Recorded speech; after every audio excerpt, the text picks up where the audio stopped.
I just find it really, I just find it really ironic that if you want to get good at squatting ATG, so ass to grass, you have to do a lot of deadlifting. Now, I wanted to make sure that I say ATG because I guess if you're squatting to parallel, maybe deadlifting won't help you. But certainly, if you want to squat ATG and, do some impressive figures, you need to work on your deadlift. I think the reason behind that is because in that initial push off the ground, like when you're in the hole and when you're pushing up for the first time, there's a lot of posterior chain there.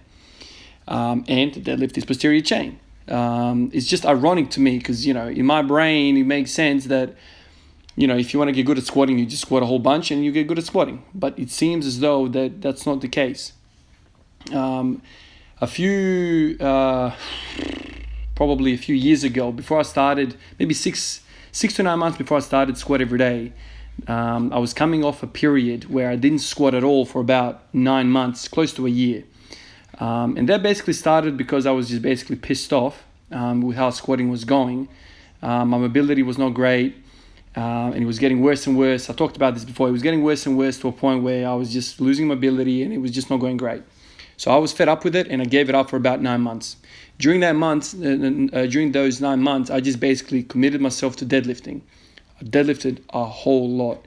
And I was basically encouraged, motivated by George Lehman. For those of you who don't know who George Lehman is, he's a very popular figure on this platform. George is a deadlifter. He's an incredible deadlifter. A big fella, pulls like in 900s. And he, used to do a lot of rep work. And so I kind of got inspired by that. And I just thought, okay, I'm going to make some kind of block periodization where I kind of took, a really lightweight, did it for a whole lot of reps. And then after, I think, 4 to 6 weeks, I would just kind of go into the next block with a heavier weight, less reps and all that kind of stuff. So that kind of lasted 9 months. And after that, I kind of came off of that and I built I joined the gym because we moved house. And then I started thinking about, popping a shed in the backyard. And I thought, as soon as that shed gets built, man, I'm going to go back to squat it every day. I was just so hungry, so keen to squat every day.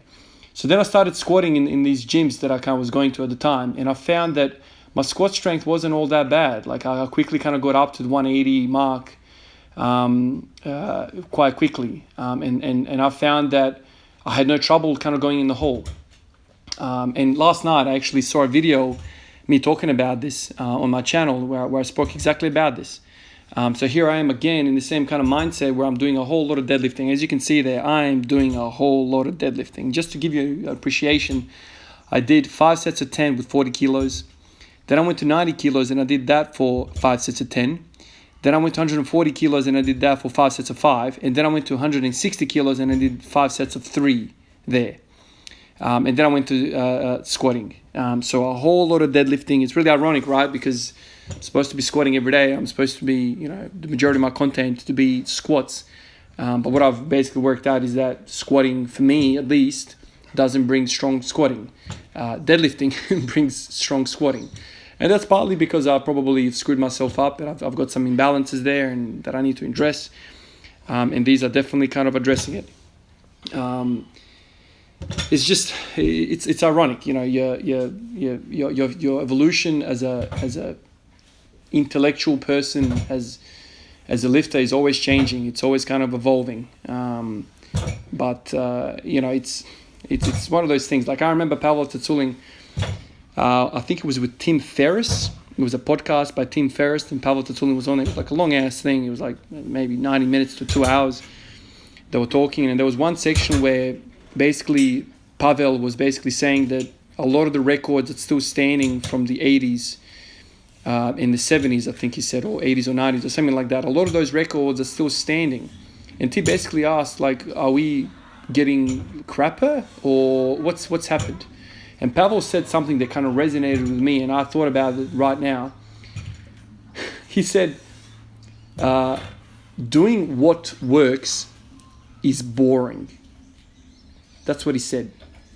Doing what works is boring, and people always are looking for something new, something shiny, something different. They're always in that kind of mode because people get bored quickly. Now, when you think about what I just said, just think about it for a second and think to yourself, have you ever done something that just works? Be it in the gym or somewhere in life or whatever you want to use an example. And you did it and you got good results, and then for whatever reason you moved away from it and you started doing something else.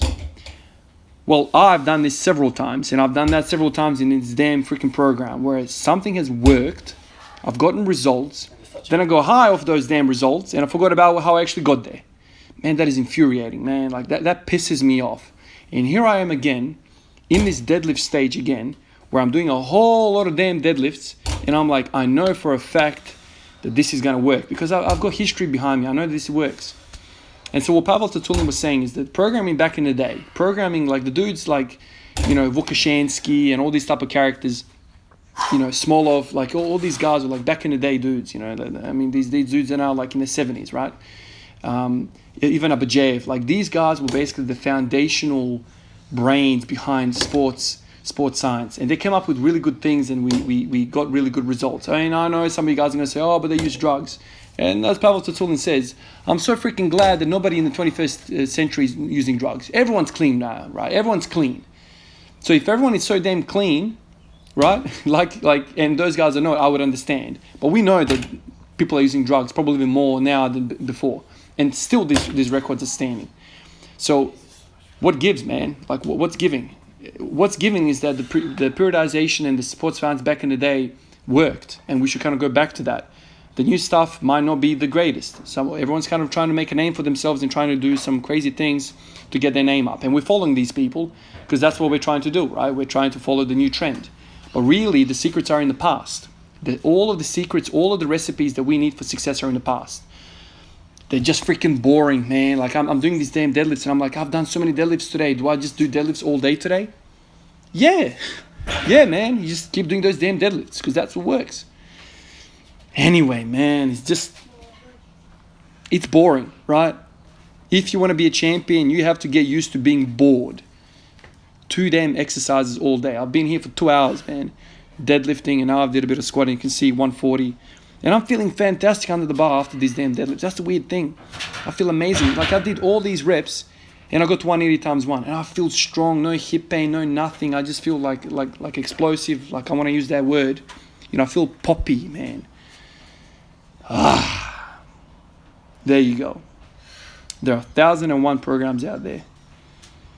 But the secrets are in the past. You don't need something new fancy. You just need to follow what the dudes back in the day did and just do that a whole bunch, and we're going to be in good stead. I get frustrated with this stuff, man, because me as a weightlifter, these 450 days, man, I've tried a lot of things. And so I don't just read things and then that's it. I've tried and tested this stuff, and I know for a fact, deep down in my heart, certain things work, other things don't work. You can have an exercise selection as big as Kmart, aisles and aisles of all the different exercises and fancy things. The bottom line is you need to have a really good hip hinge for freaking everything. And if you get a good hip hinge, i.e. a deadlift, every damn thing that involves a hip hinge you're going to be good at. The trouble with all of this stuff is that the hip hinge generally taxes the hell out of us. So this is where fancy programming comes in, and it's certainly available from Vukashansky and Pavel Tsatsouline and all these dudes. It's all out there. Type in Tim Ferriss interviews Pavel Tsatsouline and you can see exactly what I'm referring to here. Also type in Pavel Tsatsouline interview by Joe Rogan. Also a wonderful, wonderful thing. Anyway, guys, that's it for me today. Whole bunch of deadlifting, whole bunch of squatting. I'll catch you guys in the next one. Peace.